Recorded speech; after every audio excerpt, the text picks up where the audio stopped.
मैंने एक free guide बनाई है जिसमें 10 प्लस फाइनेंशियल मॉडल्स को सिंपल और प्रैक्टिकल वे में एक्सप्लेन किया है। अगर आप investment banking, equity research, FP&A या फिर प्राइवेट इक्विटी में कैरियर बनाना चाहते हैं तो इस गाइड को जरूर डाउनलोड कीजिए। चलिए मैं आपको 3 सबसे इंपॉर्टेंट फाइनेंशियल मॉडल्स के बारे में बताता हूँ। सबसे पहला है 3 स्टेटमेंट मॉडल। ये हर फाइनेंशियल मॉडल का फाउंडेशन होता है। ये 3 फाइनेंशियल स्टेटमेंट्स को कनेक्ट करता है, जैसे कि इनकम स्टेटमेंट, बैलेंस शीट और कैश फ्लोस।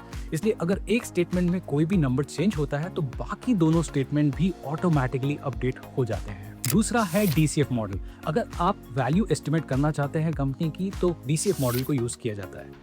ये कंपनी के फ्यूचर कैश फ्लोज के बेसिस पे उसकी इंट्रिंसिक वैल्यू कैलकुलेट करता है। तीसरा है कंपेरेबल कंपनी एनालिसिस। इस मॉडल में आप कंपनी को अलग से वैल्यू नहीं करते हैं बल्कि सिमिलरली लिस्टेड कंपनीज के साथ कंपेयर करते हैं और उसकी वैल्यूएशन मल्टीपल्स को यूज करते हैं, जैसे कि EV to EBITDA, price to earnings, enterprise value to revenue. और ये तो सिर्फ 10 प्लस फाइनेंशियल मॉडल्स में से 3 मॉडल हैं। गाइड में आपको और भी मॉडल मिलेंगे, जैसे कि IPO model, SOTP model, budget and FPNA model, options pricing model, precedent transaction analysis.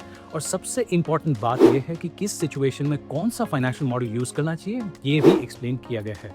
आप पिन कमेंट से types of financial model guide download कर लीजिए।